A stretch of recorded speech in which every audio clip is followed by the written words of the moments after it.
अलैहिस्सलाम की कौम बंदर क्यों बनी? उन्होंने अल्लाह रब्बुल इज़्ज़त के कौन से हुक्म की नाफरमानी की थी? क्या दुनिया में मौजूद तमाम बंदर उसी कौम की नस्ल से है? यही हमारी आज का वीडियो का टॉपिक होगा। और आज हम आपको हज़रत दाऊद अलैहिस्सलाम की कौम के अस्सलाम वालेकुम वरहमतुल्लाहि वबरकातुहू। उम्मीद है आप सब खैरियत से होंगे। मैं भी अल्हम्दुलिल्लाह अल्लाह का लाख लाख शुक्र एहसान खैरियत से। और इंशाअल्लाह जिस वीडियो पर रिएक्शन देने जा रहे हैं, नूर हदीस चैनल का नाम है। इनके चैनल का लिंक मैं डिस्क्रिप्शन बॉक्स में दे दूँगा। आप लोगों ने चैनल सब्सक्राइब करिएगा और मेरी वीडियो बन कर देखिए। दोस्तों, बड़ी इंपॉर्टेंट वीडियो है आज की, बहुत बेहतरीन वीडियो आज की है। ये वीडियो है हज़रत दाऊद अलैहिस्सलाम की कौम के ऊपर। जिनकी कौम ने ऐसा कौन सा गुनाह कर दिया था, ऐसी कौन सी अल्लाह की नाफरमानी कर दी थी जो अल्लाह ताला ने उन्हें बंदर बना दिया। आज के ये बंदर हम लोग देखते हैं, क्या ये उन्हीं की नस्ल से हैं?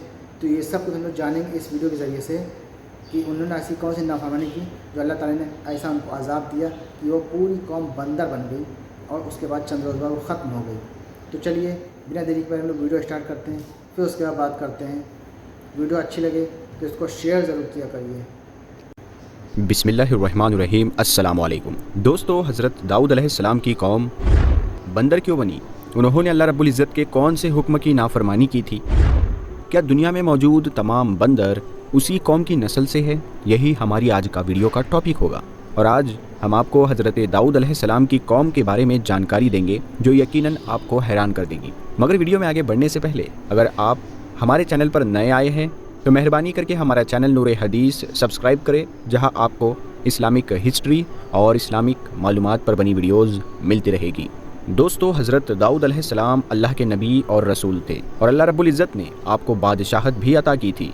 अंबिया किराम में हज़रत आदम अलैहिस्सलाम के बाद हज़रत दाऊद अलैहिस्सलाम ही वो पैगंबर है जिन्हें कुरान करीम ने खलीफा के लक़ब से नवाजा। कुरान करीम की सूरह बनी इसराइल में इरशाद है, और हमने बाज़ पैगंबरों को बाज़ पर फजीलत बख्शी और दाऊद को ज़बूर इनायत की। दोस्तों, हज़रत दाऊद अलैहिस्सलाम की कौम के 70,000 आदमी उकबा के पास समंदर के किनारे एक गांव में रहा करते थे और ये लोग बड़ी तरक्की और खुशहाली की ज़िंदगी बसर करते थे। अल्लाह रब्बुल इज़्ज़त ने इन्हें बेशुमार नेमतों से नवाज रखा था और ये लोग खुदा की इबादत से गाफिल हो गए। दोस्तों, अल्लाह रब्बुल इज़्ज़त ने इन लोगों का इस तरह इम्तिहान लिया कि हफ्ते के दिन का अदब इन पर लाजिम करार दिया और उस दिन मछली का शिकार उन लोगों पर हराम फरमा दिया और हफ्ते के बाकी दिनों में शिकार हलाल था। मगर इस तरह उन लोगों को आजमाइश में मुब्तला फरमा दिया कि हफ्ते के दिन बेशुमार मछलियाँ आती थी, यानी जिस दिन शिकार ना करना होता उसी दिन ज़्यादा मछलियाँ आया करती थी और दूसरे दिनों में कम आती थी। तो शैतान ने उन लोगों को ये हीला बहाना बता दिया कि समंदर से कुछ नलियाँ निकाल कर खुश्की में चंद हौज बना लो और जब हफ्ते के दिन उन नलियों के ज़रिए मछलियाँ हौज में आ जाए तो नलियों का मुंह बंद कर दो और उस दिन शिकार ना करो, बल्कि दूसरे दिन आसानी के साथ उन मछलियों को पकड़ लो। प्यारे दोस्तों, उन लोगों को ये शैतानी हीलाबाजी पसंद आ गई और उन लोगों ने ये नहीं सोचा कि जब मछलियाँ नालियों और हौजों में आ गई तो यही उनका शिकार हो गया। तो हफ्ते ही के दिन शिकार करना पाया गया जो उन लोगों के लिए हराम था। उस मौके पर उन यहूदियों के 3 ग्रुप हो गए। दोस्तों, कुछ लोग ऐसे थे जो शिकार के उस शैतानी हीला से मना करते थे और नाराज़ और बेजार होकर शिकार से दूर रहे, जबकि दूसरे गिरोह के लोग उस काम को दिल से बुरा जानकर खामोश थे मगर दूसरों को मना नहीं करते थे, बल्कि मना करने वालों से ये कहते थे कि तुम लोग ऐसी कौम को क्यों नसीहत करती हो जिन्हें अल्लाह रब्बुल इज़्ज़त हलाक करने वाला या सख्त सज़ा देने वाला है। जबकि तीसरा गिरोह वो सरकश और नाफरमान लोग थे जिन्होंने हुक्म खुदाबंदी की ऐलानिया मुखालिफत की और शैतान की हीलाबाजी को मानकर हफ्ते के दिन शिकार कर लिया और उन मछलियों को खाया और बेचा भी। दोस्तों, जब नाफरमानों ने मना करने के बावजूद शिकार कर लिया तो मना करने वाली जमात ने कहा कि अब हम इन लोगों से कोई मेल मिलाप ना रखेंगे। चुनांचे उन लोगों ने गाँव को तकसीम करके दरमियान में एक दीवार बना ली और आने जाने का एक अलग दरवाज़ा भी बना लिया। हज़रत दाऊद अलैहिस्सलाम ने गज़बनाक होकर शिकार करने वालों पर लानत फरमा दी। उसका असर ये हुआ कि एक दिन खताकारों में से कोई भी बाहर नहीं निकला तो उन्हें देखने के लिए कुछ लोग दीवार पर चढ़ गए तो क्या देखा कि वो सब के सब बंदरों की सूरत में मस्क हो गए हैं। अब लोग उन मुजरिमों का दरवाज़ा खोल कर अंदर दाखिल हुए तो वो बंदर अपने रिश्तेदारों को पहचानते थे और उनके पास आकर उनके कपड़ों को सूंघते थे और ज़ारो कतार रोते थे। मगर लोग उन बंदर बन जाने वालों को नहीं पहचानते थे। उन बंदर बन जाने वालों की तादाद इतिहास में 12,000 लिखी हुई है। یہ سب 3 دن تک زندہ رہے اور اس درمیان میں کچھ بھی کھا پی نہ سکے، بلکہ یوں ہی بھوکے پیاسے سب کے سب ہلاک ہو گئے۔ شکار سے منع کرنے والا گروہ ہلاکت سے سلامت رہا، اور صحیح قول یہ ہے کہ دل سے برا جان کر خاموش رہنے والوں کو بھی اللہ تبارک و تعالیٰ نے ہلاکت سے بچا لیا۔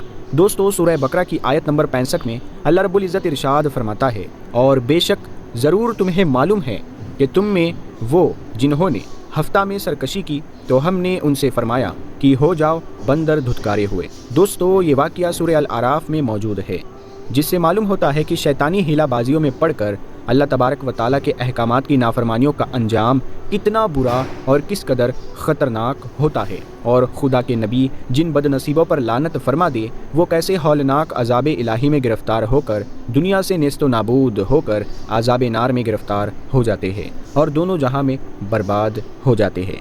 دوستو، اصحاب ایلا یعنی جو بندر بن گئے تھے ان کو اصحاب ایلا کہا جائے گا کہ اس دل دہلا دینے والے واقعے میں ہر مسلمان کے لیے بہت بڑی عبرتوں اور نصیحتوں کا سامان ہے۔ کاش اس واقعے سے مسلمانوں کے دلوں میں خوف خداوندی کی لہر پیدا ہو جائے اور وہ اللہ اور اس کے رسول کی نافرمانی کرتے بھٹکنے سے منہ موڑ کر صراط مستقیم پر چل پڑے اور دونوں جہانوں کی سر بلندیوں سے سرفراز ہو کر اعجاز و اکرام کی سلطنت کے تاجدار بن جائیں۔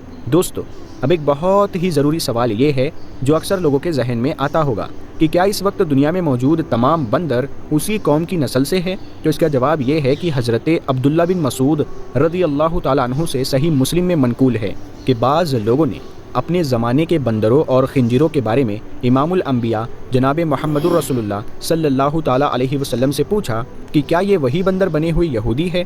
آپ صلی اللہ تعالیٰ علیہ وسلم نے ارشاد فرمایا، اللہ رب العزت جب کسی قوم میں مسک صورت کا عذاب نازل کرتے ہیں تو ان کی نسل نہیں چلتی بلکہ چند روز میں ہلاک ہو کر ختم ہو جاتے ہیں۔ بندر اور خنزیر دنیا میں پہلے سے ہی موجود تھے۔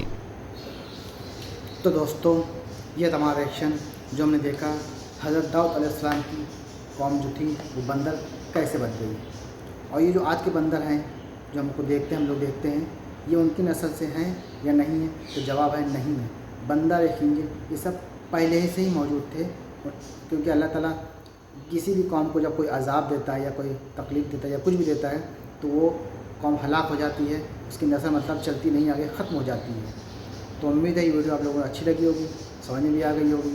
تو پھر ملیں گے نیکسٹ ویڈیو میں، تب تک کے لیے السلام علیکم ورحمۃ اللہ وبرکاتہ۔